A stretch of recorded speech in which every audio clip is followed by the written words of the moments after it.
Jangan lupa like, comment, and subscribe channel YouTube TVRI Bengkulu dan nyalakan lonceng notifikasinya.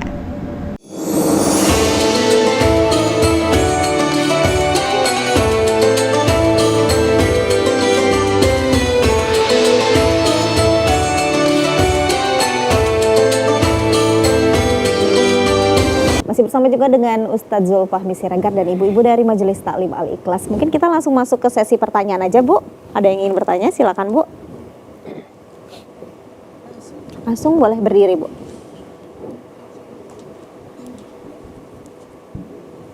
Baik, Assalamualaikum warahmatullahi wabarakatuh. Waalaikumsalam warahmatullahi wabarakatuh. Terima kasih. Perkenalkan, saya Susi Iryani dari Majelis Taklim Al-Ikhlas Prumnas Geria Azara Permai dari Bentiring Permai. Kesempatan ini mungkin akan saya tanyakan kepada Pak Ustadz, karena tadi kan sudah dijelaskan bahwa ada 3 golongan di dalam Al-Quran, yaitu beriman, kafir, dan munafik. Tentunya kita tidak pungkiri manusia ini kan pasti maunya dianggap beriman ya Pak Ustadz ya. Kita kan tidak tahu kadar iman seseorang itu, maksudnya pengukuran kadar iman seseorang itu seperti apa.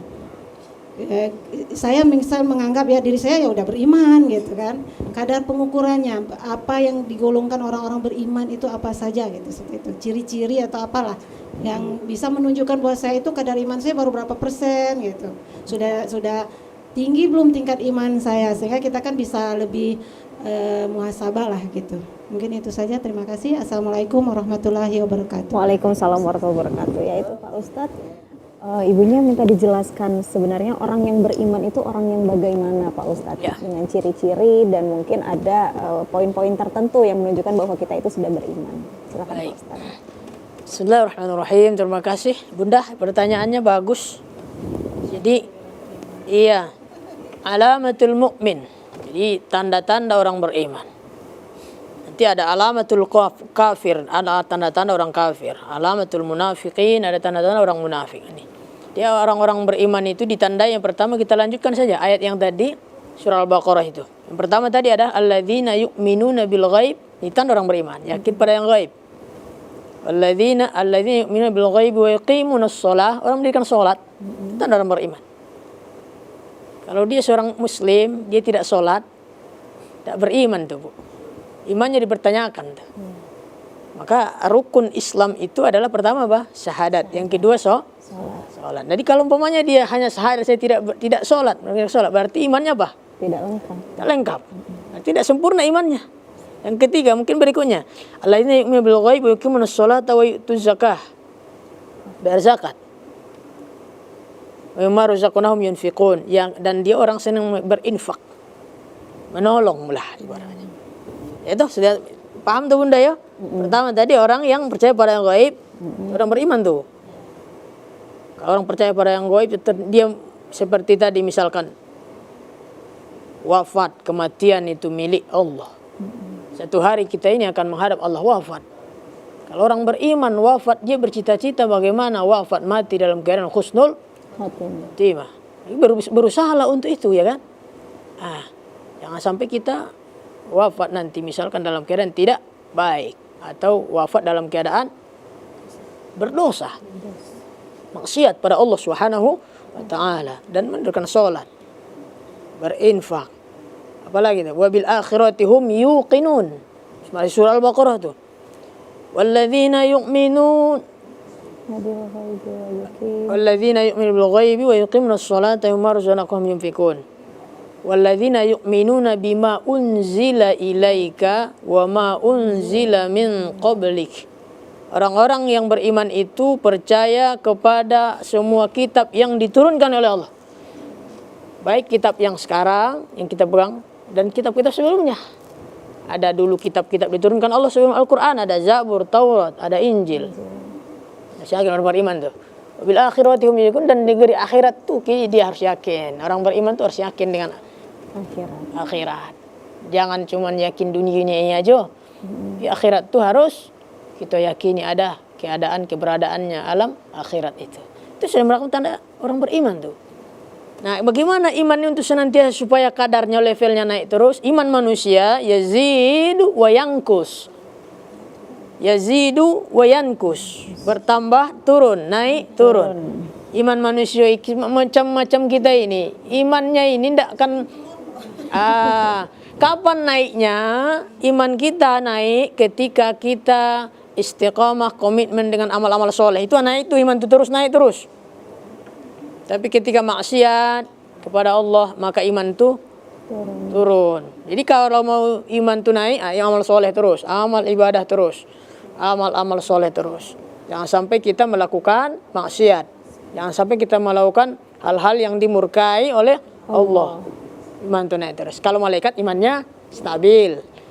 Yang naik terus itu imannya para nabi. Nabi itu naik terus. Iman para nabi. Kalau kita yazidu wa yankun, naik, yazidu wa yankus, naik, turun. Bertambah, berkurang, bertambah, berkurang.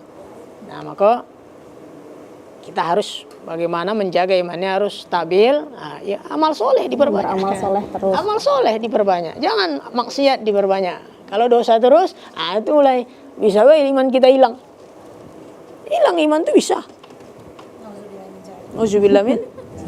Gimana kira Bu? Terjawab Bu? Terjawab apa? Ya, itu syaratnya kan itu. Kalau mau iman itu stabil, kalau ukurannya tadi cukup itu, percaya aja pada yang tadi itu. Dari tanda beriman tuh pada Allah. Mungkin menyangkut fikih ya Pak ya, atau akhlak. Sekarang kan zaman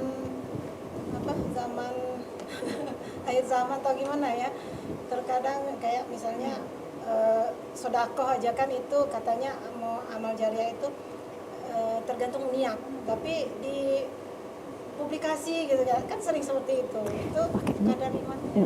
kadar imannya gimana itu?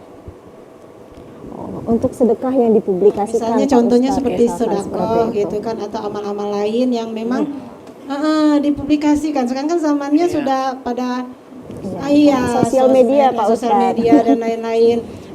Maksudnya di sini tadi apakah memang harus tergantung niat kita atau bagaimana? Karena katanya iya tergantung niat lah. Kalau memang kita sodakonya kan niat gitu, mau mengajak orang lain, memancing agar orang lain juga ikut dengan cara kita gitu kan.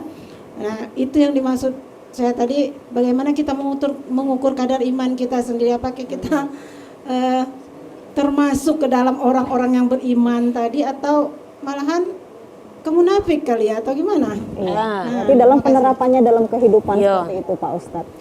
Dalam segala amal tuh Ibu, kita yakini bahwa segala amal itu ada nilainya di sisi Allah. Wa may ya'mal misqala dzarratin khairan yarah. Wa may ya'mal misqala dzarratin syarran yarah. Kecil yang kita perbuat itu, baik, amal buruk, semuanya ada nilainya di mata Allah. Yakini saja bahwa itu ada balasannya dari Allah. Yang penting kita ini lakukan saja. Lakukan. Kata Syekh Zubair, yang tuan guru dari Rembang itu, Jawa Timur, yang meninggal di Mekah itu, dia bilang, kalau kau mau cari nian bersih, murni nian kita melakukan amal itu, mau berinfak misalkan, tidak ada sedikit pun rasa sedikit pasti tergerak Bu. Aduh ini gimana ini? Tapi latihan harus dilakukan. Kalau seandainya itu mencari murni 100% nian, 100% nian kita ibadah itu memang semata-mata semuanya memang lillahi ta'ala, itu agak susah. Agak susah gini nih, agak susah. Tapi kita berusaha. Kita lakukan semua yang kita lakukan itu, katanya memang semata-mata mengharap ridho Allah. Lakukan saja. Asal jangan yang baik, yang buruk-buruk. Yang baik-baik itu memang harus kita perintahnya, lakukan saja. Jangan menunggu, entar lagi lah. Ini kayaknya belum bisa ikhlas ini, kapan? Ini enggak bisa. Juga hari ini susah yang kayak gitu tuh. Yang penting di sini latihan terus. Ketika sudah kita lakukan, kita tawakal kepada Allah. Serahkan sepenuhnya kepada Allah. Bisa saja Bu, pribadi kita itu tidak dipungkiri, itu bisa dipungkiri bahwa ketika ada orang melakukan amal ibadah, kemudian setelah dilakukan muncul terbetik di hatinya, alhamdulillah tadi gitu. Alhamdulillah tadi sudah impak. Tadi alhamdulillah sudah bantu segini. Mulai muncul. Itu ada siapa yang gerakkan? Ketika orang sudah melakukan amal soleh, amal baik itu, setan, iblis terus menggiring itu. Tapi kita terus kembali, ya Allah saya serahkan kepadamu semuanya. Orang itu ketika melakukan amal baik, setelah dilakukan pasti ada yang menggiringnya lagi, mempelesetkan, menggiring pemikiran kita, hati kita. Dibelokkan lagi Pak Ustadz. Iya, tapi tetap kita berusaha kan. Kita berusaha bagaimana itu supaya. Nah itulah melawan namanya. Ya tawakal lah. Ketika sudah kita lakukan, serahkan sepenuhnya kepada Allah. Allah. Iya. Itu Bu. Ya, jelas Ibu. Ya, baik, terima kasih. Iya, sama-sama. Ya. Pak Ustadz, kita lanjut ke iklan dulu, nanti kita lanjut sesi selanjutnya. Baik. Pemirsa TVRI Bengkulu, kami akan kembali lagi setelah jeda pariwara berikut ini. Tetaplah bersama kami di Mutiara Kolbu.